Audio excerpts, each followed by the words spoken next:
Bom dia, a paz de nosso Senhor Jesus Cristo esteja no seu coração e no seu lar.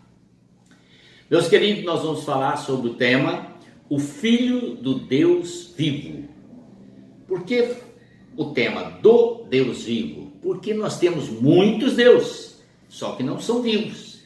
São deuses criados pelos homens, os quais a eles são prestados cultos todos os dias, mas eles não têm vida própria.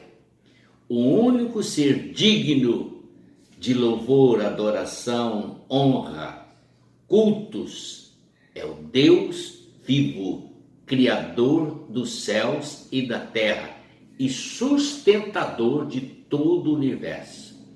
A sua palavra é autoridade máxima e ele, quando fala, zela pela sua palavra para que ela se cumpra da forma que foi dita, da forma que foi pronunciada. É um Deus que faz promessas e as cumpre. E a palavra registrada, que é chamada Bíblia ou livro sagrado, comprova literalmente toda a eficácia de seu conteúdo através da sua própria escritura, que foi escrita por inúmeros autores diferenciados em épocas diferentes, e quando foram ajuntados esses livros, todos formam um só livro na presença de quem deseja conhecê-lo. Amém? Então vamos lá, querido. A palavra nos revela em Mateus 7, em 3,17, o seguinte: Jesus estava para ser batizado e Deus veio sobre uma nuvem. E ele pronunciou esta frase de uma forma audível. Todos que ali estavam, está registrado que todos que ali estavam ouviram ele dizer: este é o meu filho amado em quem tenho prazer, ou em quem me comprazo, o filho que me agrada, que me satisfaz.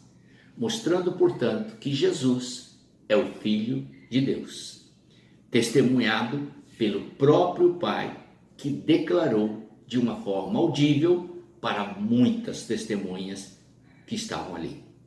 Querido, ainda temos em João 1,14 a expressão que Jesus é o Filho unigênito de Deus, significando que ele é o único com a identidade perfeita do próprio Pai. Consequentemente, ambos são eternos, ambos são Deus.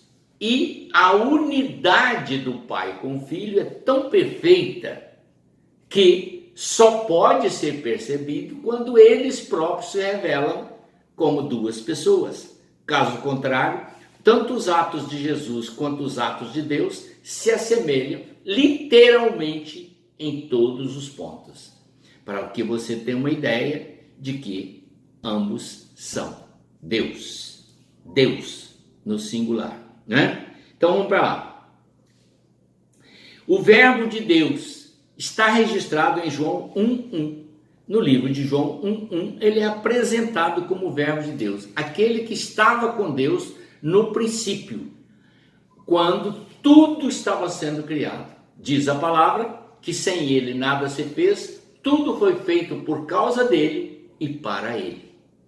Como você vê, Jesus, o Filho de Deus, é um personagem muito, muito grandioso que você merece, que merece o seu amor e que você precisa estudar, compreender a sua obra para poder confiar literalmente em toda a palavra que ele proferiu. Ainda temos no livro de Isaías, capítulo 7, o verso 14, o próprio Deus declarando, eu quero que você possa ouvir: portanto o Senhor mesmo vos dará um sinal, eis que a virgem conceberá e dará à luz um filho, e lhe chamarás Emanuel. O significado da palavra Emanuel é Deus conosco. Então, quando Jesus estava aqui na terra, no período em que ele esteve aqui na terra, ele representava a divindade em pessoa.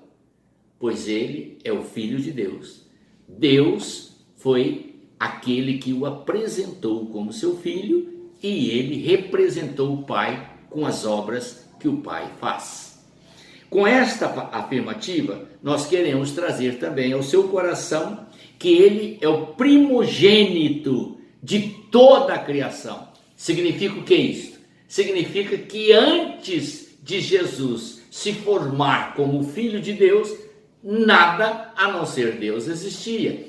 E como ele é Deus, da própria essência de Deus, que é um mistério que a nossa mente não consegue conceber, mas está registrado e declarado, então vamos entender o seguinte: no princípio era Deus e Jesus eram uma só pessoa. Tá vendo? No princípio, ele é o alfa, ele é o ômega, ele é o princípio, é o fim. Nada se fez sem ele, tudo foi feito por ele e para ele. É muito lindo o que você aprende lendo a palavra de Deus, por isso vale a pena, tá? Bom, nós temos então em Colossenses 1,16, logo após a morte de Jesus, Deus o ressuscitou para ser, na verdade, o primogênito de toda a criação, para que fosse exemplificado que ele é eterno. E todo aquele que nele crê vai ter vida eterna. Por isso que ele diz: todo aquele que crê em mim, eu ressuscitarei no último dia. No livro de Hebreus, capítulo 13, verso 20, você vai encontrar lá que Deus o ressuscitou para que ele, na forma de pastor, conforme diz o Salmo 23, o Senhor é o meu pastor e nada me faltará, e como diz em João 10, eu sou o bom pastor dá vida para as ovelhas, portanto ele é o sumo pastor que pastoreará o rebanho dele por toda a eternidade. Em Hebreus, capítulo 13, verso 20. E no livro de Apocalipse, capítulo 19, o verso 16, nós temos esta escritura que eu quero que você acompanhe agora. 19, o verso 16, diz assim, ó: tem no seu manto e na sua coxa o nome escrito: Rei dos Reis e Senhor dos Senhores. Quem é que tem? O Filho do Deus vivo, o Todo-Poderoso Criador. Isso é quando Jesus estiver regressando para julgar toda a terra, governar, ser rei por 1000 anos e depois fazer o juízo final. Meu querido, vale a pena você pesquisar a palavra de Deus, estude-a, medite nela e peça ao Senhor que te dê instrução todos os seus dias.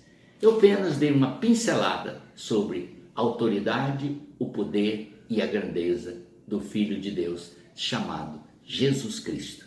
Jesus, porque ele é a salvação enviada por Deus, e Cristo, porque ele é ungido de Deus e recebeu todo o poder no céu e na terra após a sua morte. Amém? Vamos orar.